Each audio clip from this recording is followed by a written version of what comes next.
Well, good afternoon, everyone. This is again DOCTALKs, a ministry of the Virginia region, but always for the whole of the church. Today's conversation will be about drive-in church, and we've invited the ministers of Blacksburg Christian Church, JB, and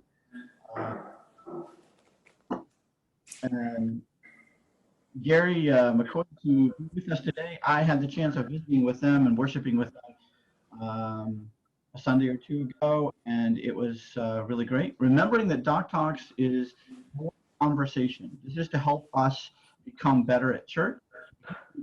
JB and Gary, and maybe there are others that want to talk about it too. Remember, we are live on the Virginia page, as well as being recorded and shared with the whole church. So welcome everybody, and JB and Gary, I just invite you to talk about how you go about your service, your learnings, things that worked, things that didn't. So welcome to both of you to DOCTALKs, and take it away. Well, we really haven't rehearsed anything, so we'll just kind of go back and forth. But we missed, it was back in March when all of this came about, so we actually missed one service where we decided not to have worship service inside, so we missed that week, and during the following week we kind of scrambled and made provisions. We bought speakers, we bought basically a sound system, and made provisions to have drive-in church. And so we drive in every Sunday. I think this past Sunday was the 25th or 26th week that we have done it, and the Lord has blessed us with good weather. And so we drive in every Sunday. We pull the cars back to back.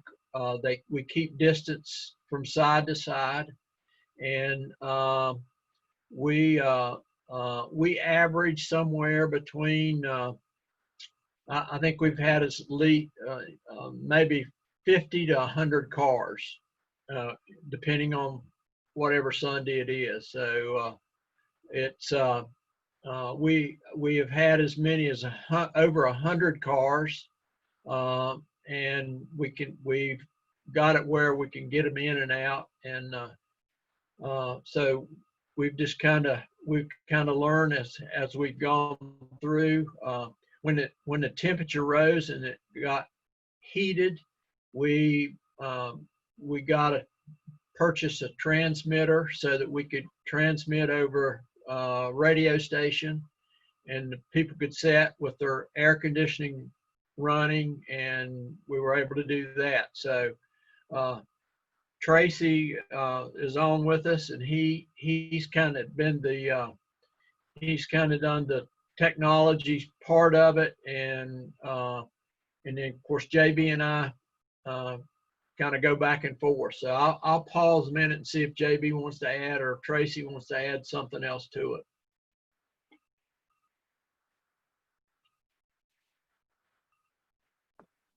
I was waiting on Tracy. No, no. In addition to that, we've got the crew that sets up is about 8 people, Gary. Yeah. So it's not a 1 or 2 man show. We have 4 people that are just in charge of parking, and that works for us. You know, it's and of course we met in advance of the first service and talked about how we were going to do the parking, because we are right on the corner of one busy road, so we didn't want to log jam there. And we did check out the noise ordinances with our local PD, and we were good there. Trying to think of other stuff. Something we hadn't really talked about, and maybe Tracy wants to address it, is we're somewhere around with the transmitter and speakers and cables and mics and that kind of thing. We were probably less than $2,000 invested. So, and he might want to talk about, we try to incorporate music, and how we've done that with our iPhones. And so, Yeah, it's really simple. The real gist to it was getting a pretty good mixer. And once we got the mixer that handles the speakers, and then the two microphones, after that, it was pretty simple. Gary ends up taping our pianist during the week, which is something I think is really cool. So that people can still feel like they're getting the live music and so on. And then we also incorporate other hymns and so on and so forth in it too. We've had live. The second, we have the one microphone on the tower, and then the second microphone ends up on the ground. And we've had instruments play. We've had other people sing. You know, it's a pretty seamless process. But JB's right. It's not a one or two man show. You know, and again, I told Dad, I can kind of give an email rundown of the things we purchased. Here's where we got it. Here's how much it was, so on and so forth. If there are people that would want to see, you know, X amount of dollars, you know, because it wasn't cheap. But Dad's right. We're somewhere between $1,500 and $2,000 to do to put it on every week.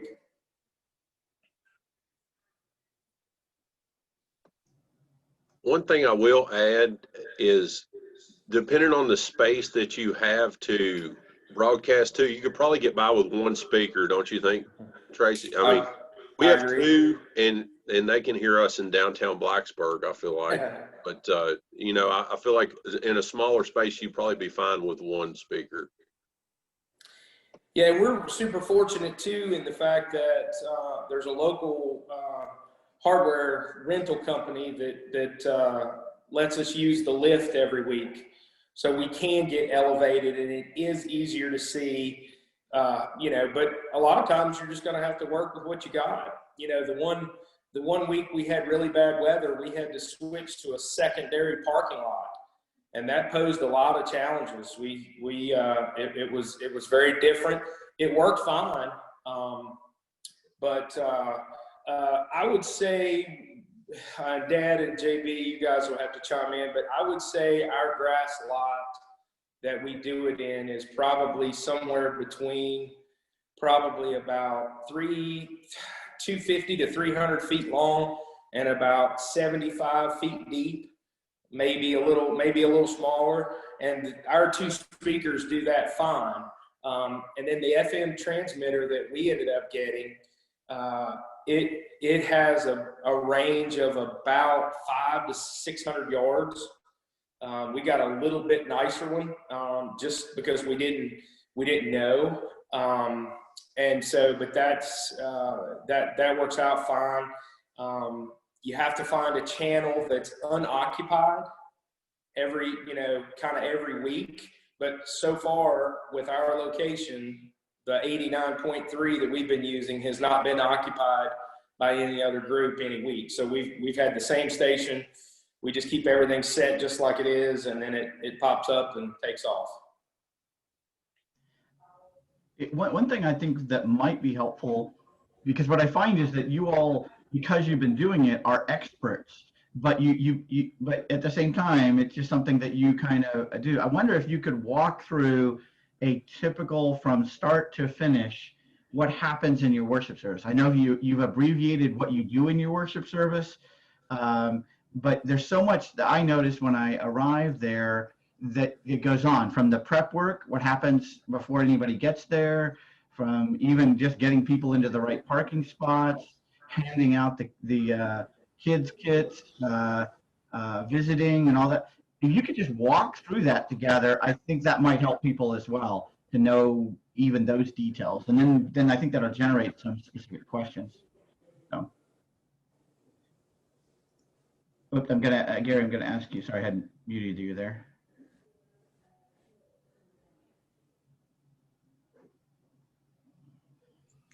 Yep, there you go. Okay. We first of all, we moved our worship service earlier. We were doing it at 11 in the spring, and we did it so at 10 so that we could it would be cooler.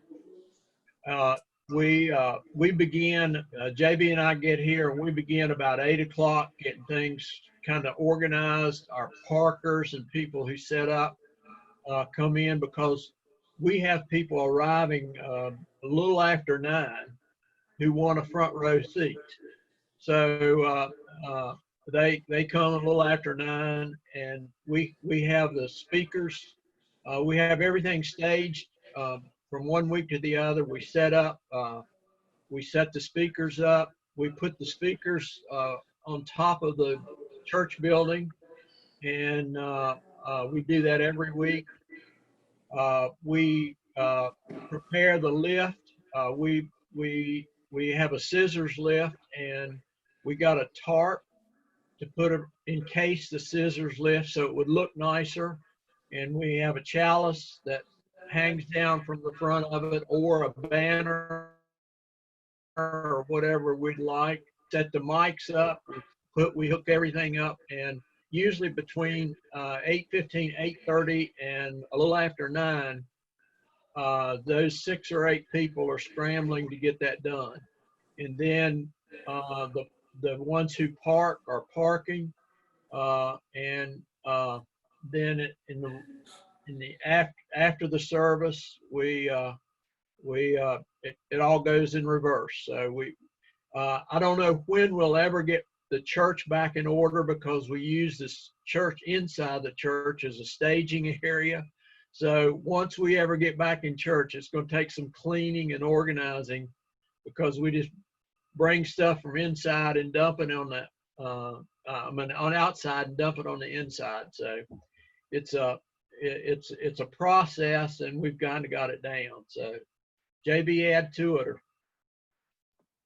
Well, the one set of our crew that he didn't mention is we have communion available. It's individually packaged we've got, well, Gary's daughter actually is in kind of the ringleader of it, but then I have youth volunteers, usually a different one each Sunday, and they glove and mask up, and they pack grape and a gluten-free wafer in individual bags. And then everybody that comes, they have the option, they don't have to take one, but they have the option of receiving the communion. Some people bring their own. So that's just kind of what we have available. But those gals, they usually get here, gals and guys, they usually get here about 9:15. And well, the younger ones do. Amy usually comes about 8:30, 8:45. But so they're inside in our normal communion prep room, and they get all that ready. And it's also helpful in getting us a good attendance number, because, you know, usually they keep track of how many folks are in the cars. And we also have a gal that usually comes on Thursdays or Fridays and puts together a kids box. We usually prepare between 15 and 20 of those for the smaller children that are in vehicles, and they usually have a children's bulletin and some type of crafts and crayon. It's not, you know, real complicated. I think Bill took some pictures of it and posted them maybe on the Christian Church website, but it's not overly complicated. Not, you know, most of the stuff you can get at the Dollar Tree. But we do have a gal that kind of, and she's our Sunday school teacher for the little ones. So she kind of has a rapport with them. So there's that. And then we hand those out upon request, and then we disinfect those. They're in like little totes, and they get, you know, they can keep whatever craft or whatever, but we disinfect those after the service for the following week. And then when she preps them, she has masks and gloves on. So we're probably, I'm not going to say overkill, because it's, you know, it's crazy time, but we take every precaution that we can to make everything sterile. One of the side effects too, our whole goal and our whole intent when we began was to keep our church family together. We felt strongly that people watching from different homes, it would not do the same as if we had people here. And so we space the cars out and they can visit and they can talk. But one of the side effects that we have seen is that we have other people who have driven in because of they just wanted to be in church. And so I'd say we, on any given Sunday, we will have 2 or 3 or maybe as many as 6 cars that we don't know, that people maybe have word of mouth or visit our website or whatever to see, and just want to come and be a part of a worship service. We always start with prayer. We do communion, we do sermon and benediction. And then if we have music, then we insert that wherever appropriate. So the side effect is, though, that it's open to a lot of people. Even people walking up and down the sidewalk will stop and visit or watch or pray with us. Or it's just been a tremendous boost, I think, not only to our church family, but maybe even the community. So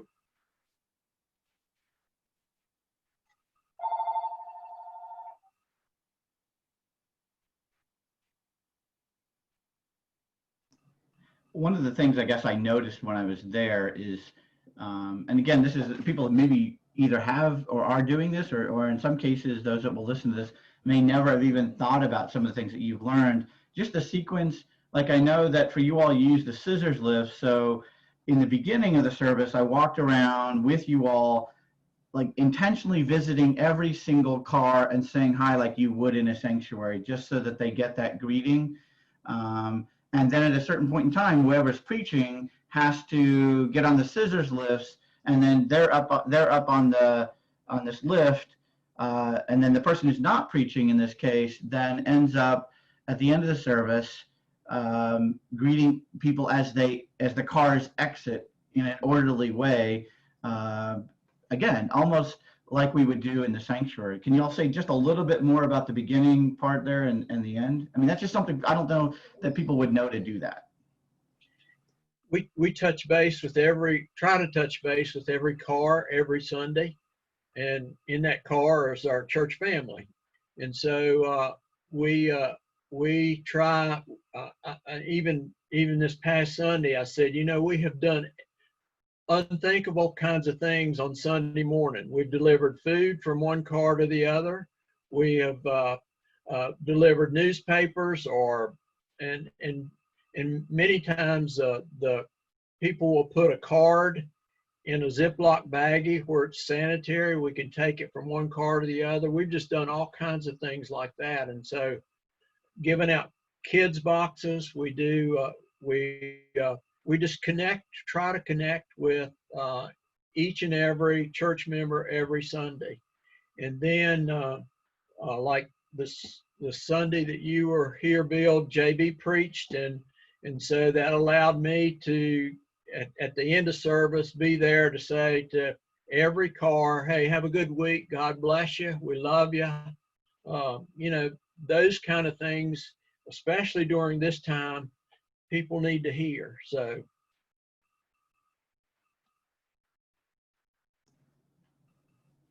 anything else to add, and then we're going to go into questions. I do know that in as much as your worship service, one of the struggles that I found in the churches too is funerals. In most cases, we do sort of small, socially distanced graveside kind of services, but I know you all have done larger funerals, particularly being able, with your FM transmitter, to be able to host a funeral in the same way you do worship. Can you say a little bit about that? Yeah, we did a large funeral. Our board chair and elder of our church passed due to COVID-19, and he was a very prominent educator in our community. We did it in the evening, one evening, and We did it the same way as we do our worship service, only we had probably 500 people, a couple of hundred, over close to 200 cars. And we were able to do that. And we were able to do the same kind of service. The son came and did the eulogy for his dad, and was able to, every car, as far as I know, was able to hear clearly. And then after the service was over, each car, the family, the funeral director came and got the family out of the car, and they were able to wave as to each individual car as they came by in a safe distance apart. So it was really a very uplifting situation. I attended a service this past weekend where you could not see the minister, you could only hear, and it was not as effective as when you can see someone and see whoever's doing the talking. So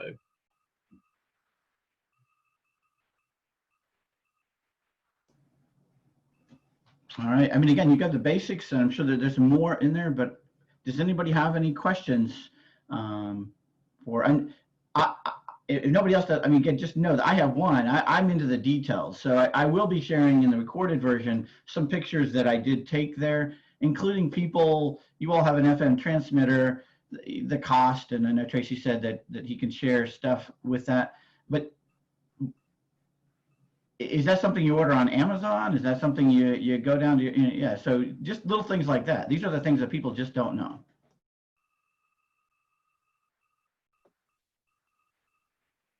You can't. Yeah, Tracy. the Amazon, that's where we ended up getting the transmitter from. And again, they make different ranges, so you can get it if it's a really small and it's going to be 20, 30 cars, then you don't need to spend the money to get a larger one. But we have the school that's directly adjacent to us, and knew that we could overflow into that if we ever needed to, with their permission. And so we ended up getting the larger one at the end of the day. But I think the FM transmitter was less than $150, the one that we got. The smaller one was just under 100, I believe. But I do know that somebody was talking the other day that they've increased in price. It's a supply and demand. There's a lot of those things being sold right now for different various reasons.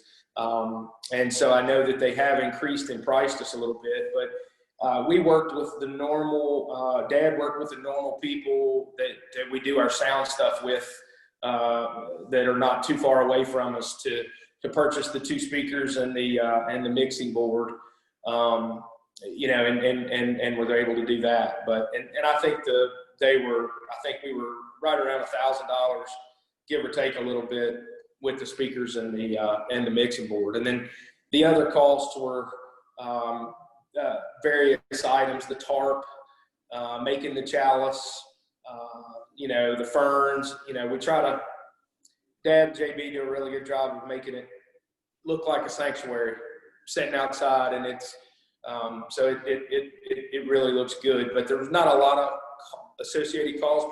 Your big ones are going to be your mixing board, your speakers, your microphone, and then your FM transmitter. I know that Bethany Christian Church, Reverend McNeil down there, he actually he preaches off a balcony. He's, again, as you said, use what you have. A parking lot is kind of down below. But one of the things that they found, and I'm wondering if you have the same experience, so they've got a neighborhood that surrounds them. So you're broadcasting, the speakers. They were worried about their neighborhood, whether or not that would be disturbing. So they actually reached out to their neighborhood. And in a beautiful church world, I love it. Instead of being annoying, the neighbors really liked it, and they picked up members from the neighborhood. I wonder what your experience was and how you went about that with your neighborhood. JB, talk to that.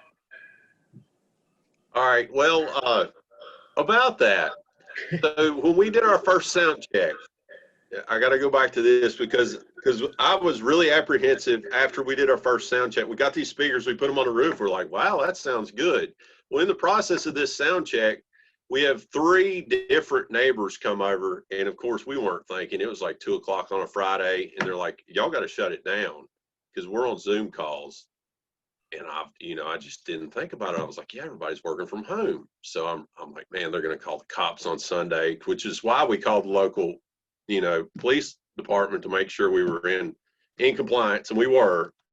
So, but the same people that came over actually sent us emails Sunday afternoon and thanked us for what we were doing for our people. So it all worked out. And we have, like, there's people in surrounding houses, that come out on their porch and listen to church on Sunday morning and, sit down on the sidewalk. And I actually live about 4 or 5 blocks from the church. And my neighbors are like, yeah, we heard your sermon on Sunday. It broadcasts into the surrounding neighborhood, and so far they've been very gracious. Everybody's appreciative of what we're doing, whether they participate or not. Excellent. Again, this is designed as a conversation and designed to help us as church to get better. Any questions, comments from anyone attending today? Debbie, go ahead. Hi, I'm Debbie Carlton. I'm in Northern Virginia. Thank you for letting me be a part. I was just curious about being in Northern Virginia. We're packed in like sardines here. How about trying to find a channel? Do you think that would be harder the more populated area you're in, to find a channel that's open to broadcast, or do you think it's okay because it's Sunday? I was just curious about that.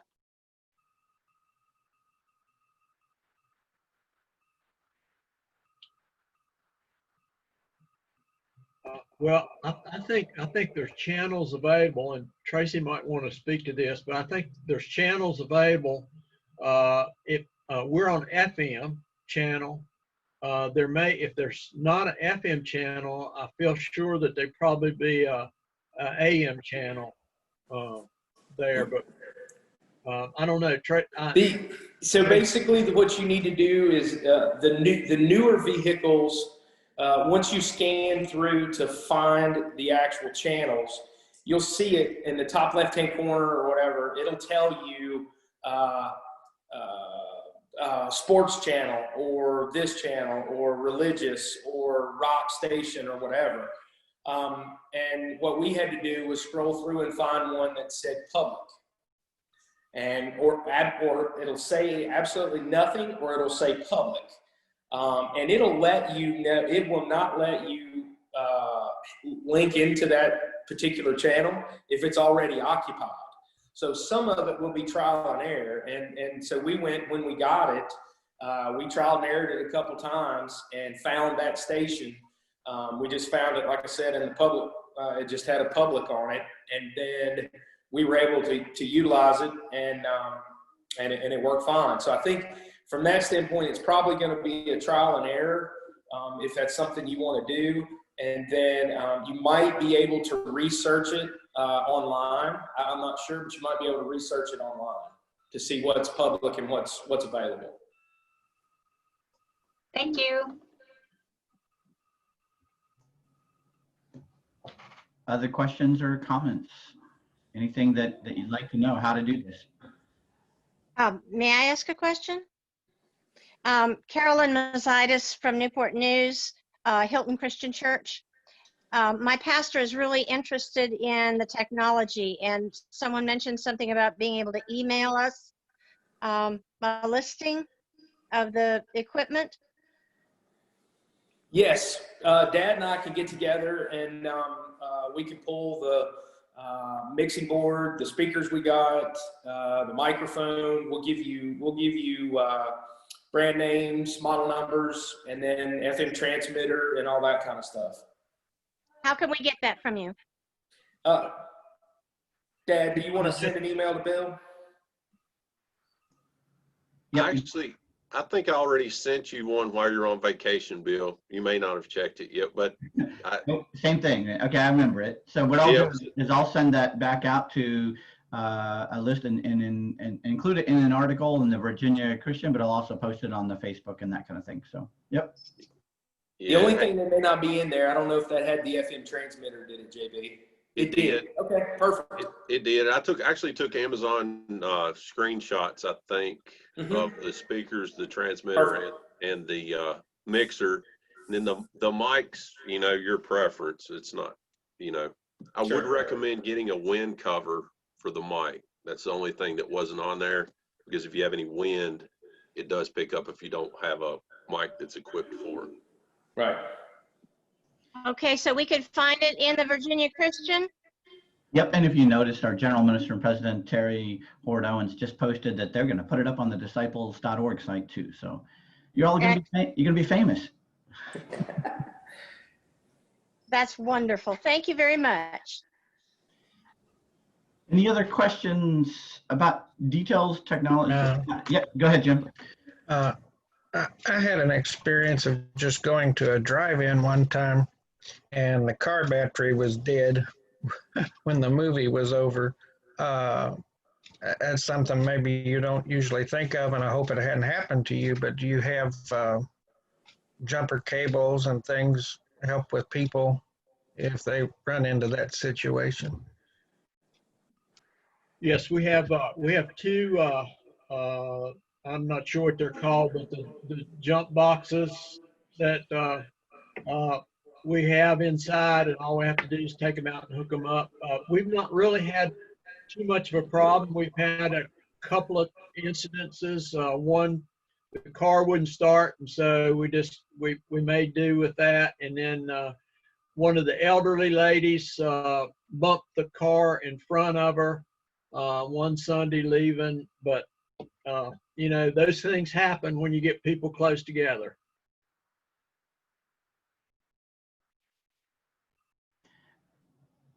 Okay, so again, anybody else can just jump in a conversation if you want to know. That's what we do this for.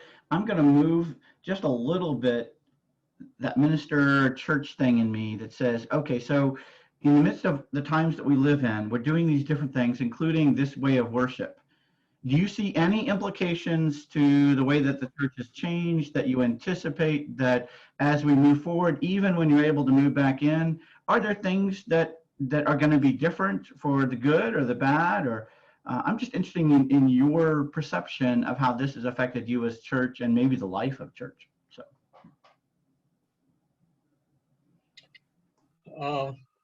I don't really know, other than I know that I think we will have some new members or new people attend our church when we move back in.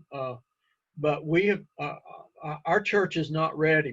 JB and I talked yesterday after worship service that we're planning to have a heater and plenty of coats or whatever it takes, because not sure we'll even be back in by Christmas time.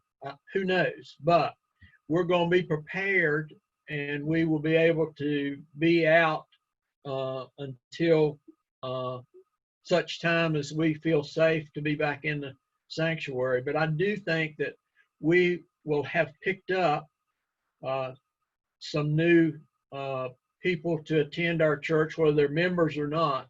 But I think that's a positive. We miss music. And the choir, we miss the choir, we miss the music part of it. And I think that's something that people are going to be very happy to see again and hear again once we move inside. It's something but we can only do what we can do now, and we have to be mindful of the music, I think, when we're outside, because of our neighbors and just being good neighbors to them. So we try to not do as much music as we normally do on the inside. So picking up some new members, new people to be in our church, I think is certainly a positive. If I could speak to that as well, I think it's built our community. as far as our church, because you have to really plan to sit next to the same person. So you're parked next to a different person almost every week. Now, some of them, they really do plan and they park next to the same person every week.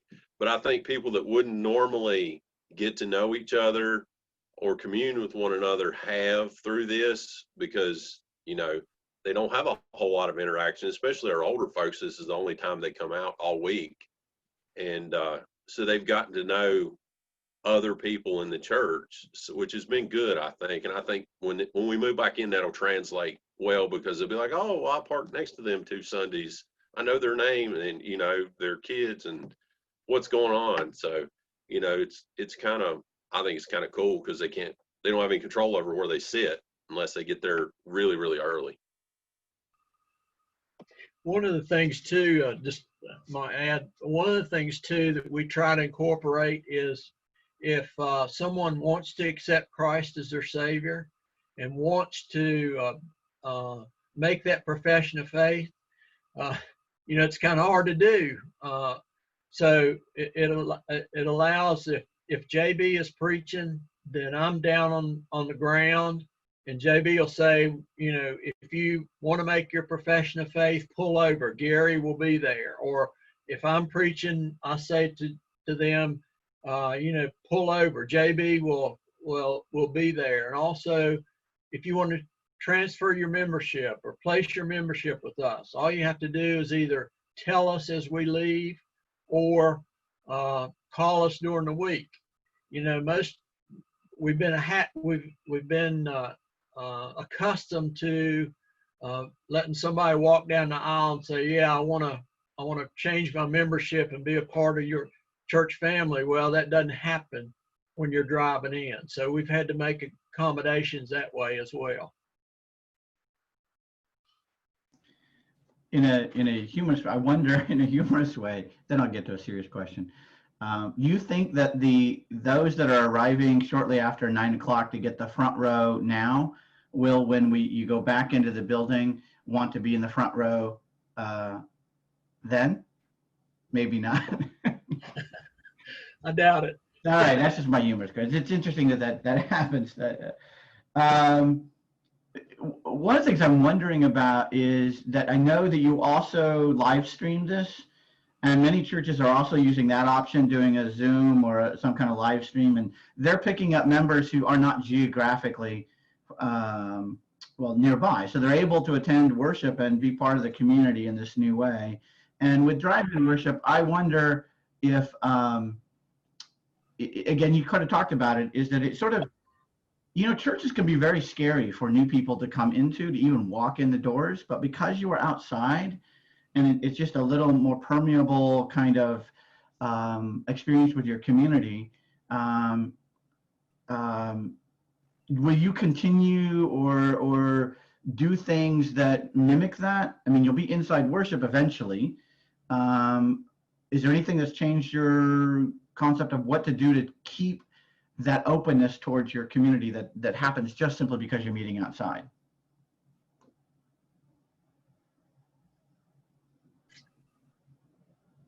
I guess what I'm thinking is that as a youth minister, and again, growing up in Iowa, where we didn't do anything outside in the wintertime or anything else, but once winter broke, they would always do an on the lawn worship service once a year. And part of that was to get outside the church walls and enjoy the sunshine, but also it opened them up to their community. I wonder if that is part of your thinking at this point in time or not. I haven't really given it a lot of thought that way, really. I know some have already said, we need to do this more often. If we ever get back inside, we need to do this, several times a year or more often. So, people are, it really plays to, we have people eating breakfast. We have people driving through McDonald's and eating breakfast when they come. They're drinking coffee. They're in their shorts. It has caused me to rethink church in a lot of ways too, because you know, we talk about it and laugh about it as a church family. You know, you didn't even have to put your makeup on this morning, or you didn't have to shave this morning. You know, we're making it so easy for you to be in church. So there's just a lot of things that we've discovered that we never thought when we first started this.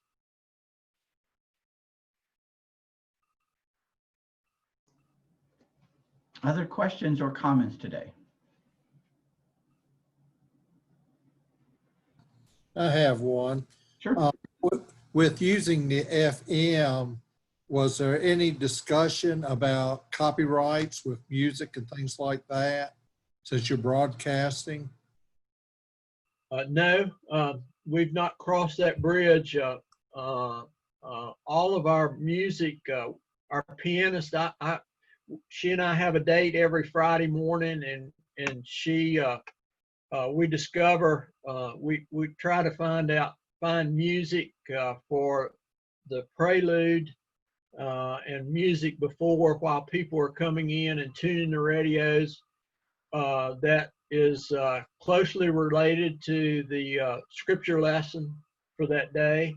But we've not crossed anything, or nothing has come our way as far as copyright or broadcasting rights or.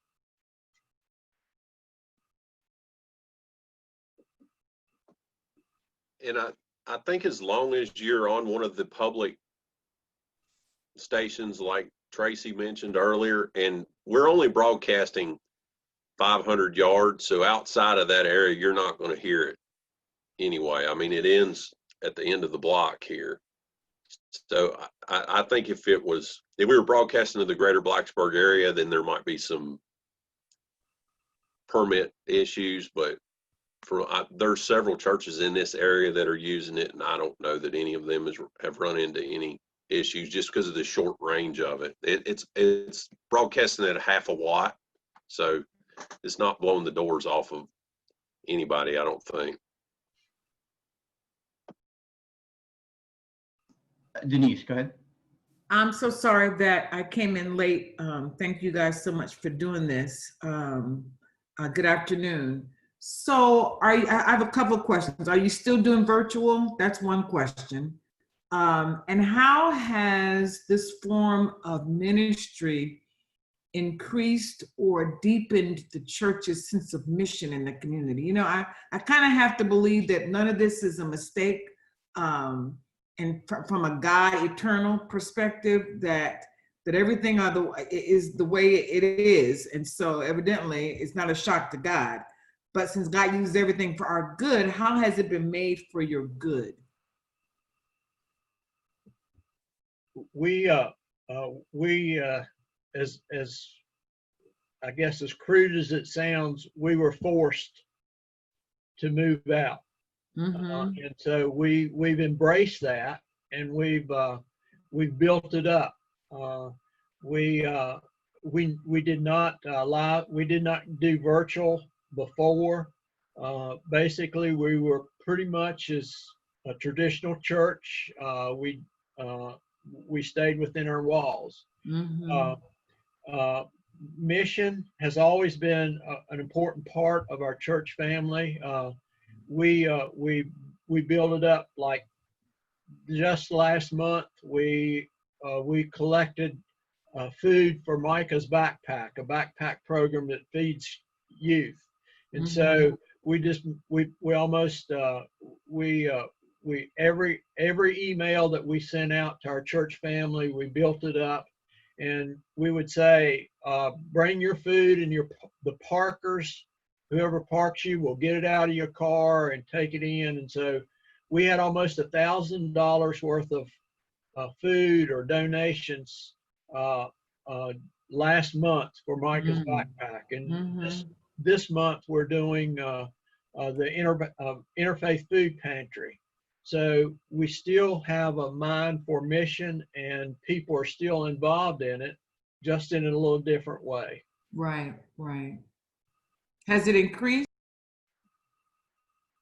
Yes, I think it has. I think, a on the other side of it too, the giving in our church has increased. Wow. I mean, it's blown us away because the giving has really increased, and I don't know what to attribute that to, other than I think people are comfortable. We're very open with the figures and all of that. So I don't know. Our attendance has increased, or at least stayed the same. And usually over the summer, our attendance drops off, like most churches. But our attendance has increased. This past Sunday, we had 71 cars and 140 some people.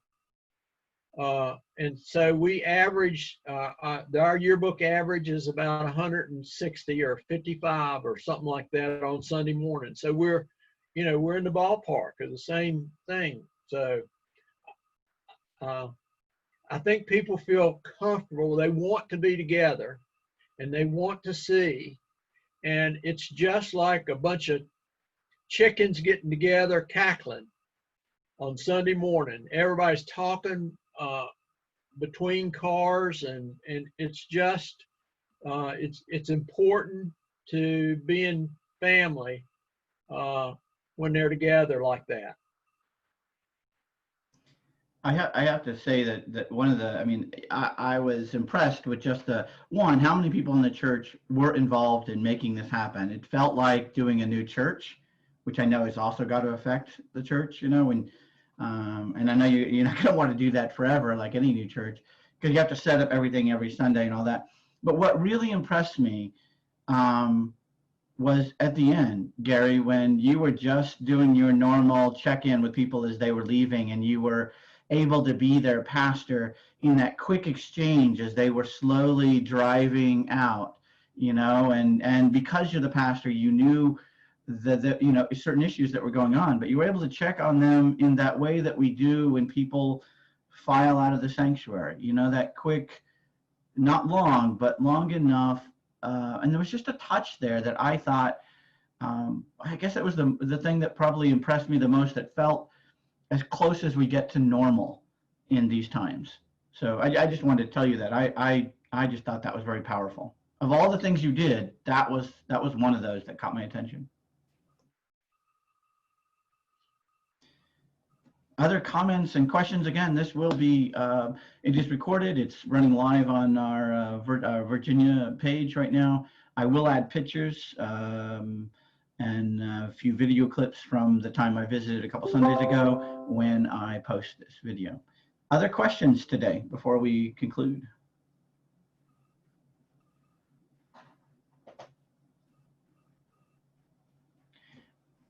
I have a comment, Bill, that our congregations in Florida that seem to be doing quite well are either doing drive-in worship services or they're having outdoor worship on their sites. And they've had several people who have come that have not been a part of the church because they see something happening, something's going on, and they either are driving by or walking by and stop and become part of it. So they've reached some new people by meeting during this season, as well as staying connected with those that are a part. And I believe Florida has one of the original drive-in churches that does that, whether or not it's these times or not. And so they have not been impacted as greatly as our other congregations because they have stopped a number of the smaller groups meeting, but they still continue to meet in the cars and have done very well in this season. And their radio station reaches several of the houses around them. I think it goes either a couple of miles or up to 5 miles. So those who are unfamiliar with that, Betsy, can you, is it an old drive-in or is it set up like a drive-in? I haven't been there myself. Yes, it's an old drive-in that they have been worshiping at for a number of years. They use the building that is at one end of it, but they have recently added a fellowship hall that has a smaller indoor chapel because they want to maintain that drive-in experience.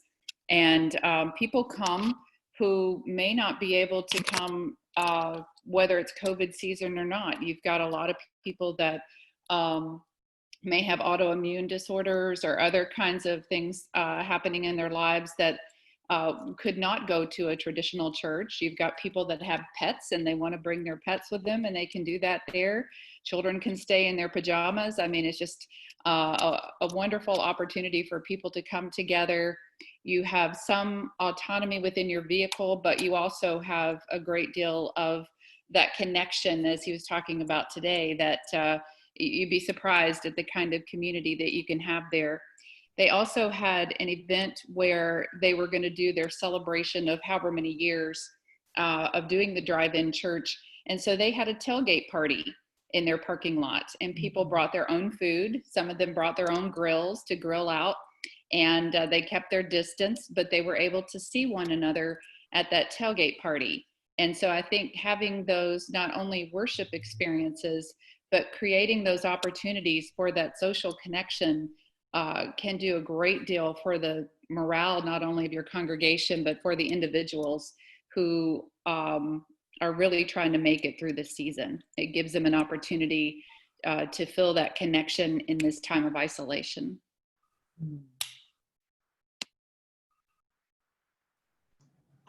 Gary, do you all have a "this is how we did it" document? I think Bill has this, all the information of the types of equipment and that kind of thing, so that he can send out or make it available. Yeah, That so would be great. yeah, we'll be when I post the recording, it'll include some videos and some pictures of the things that they've talked about, including a detailed list of the cost of what they went about that.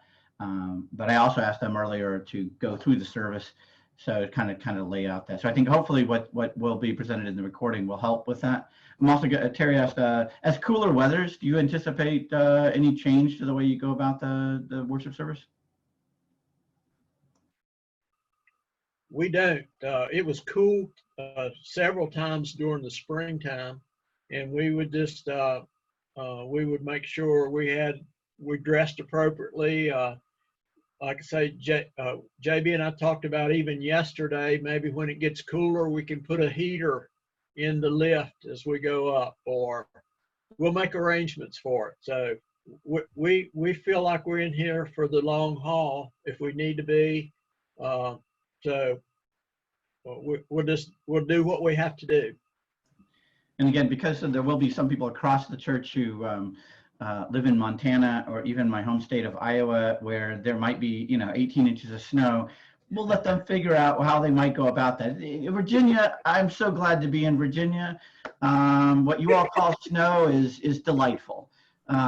What you all call cold is delightful. So so glad for that. So other questions today? This has been a really rich conversation for the help of the whole church. Thankful for JB and Gary and Tracy to have been here to share their story. You may think you just do it, but because you do it, you are sharing expertise with the rest of the church. And I'm so thankful for your willingness to be with us today. So Amen. Amen. Thank you all again. This will be available soon. Thank you for joining DOCTALKs today. And hopefully we'll get these continuing for the next couple of weeks. Thank you very much. Have a great day.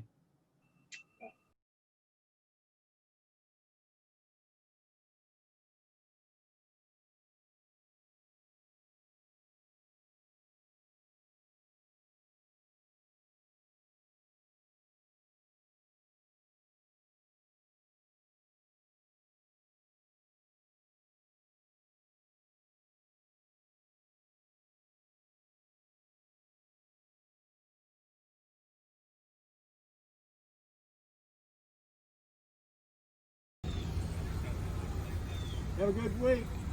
Thank you. We will. All right.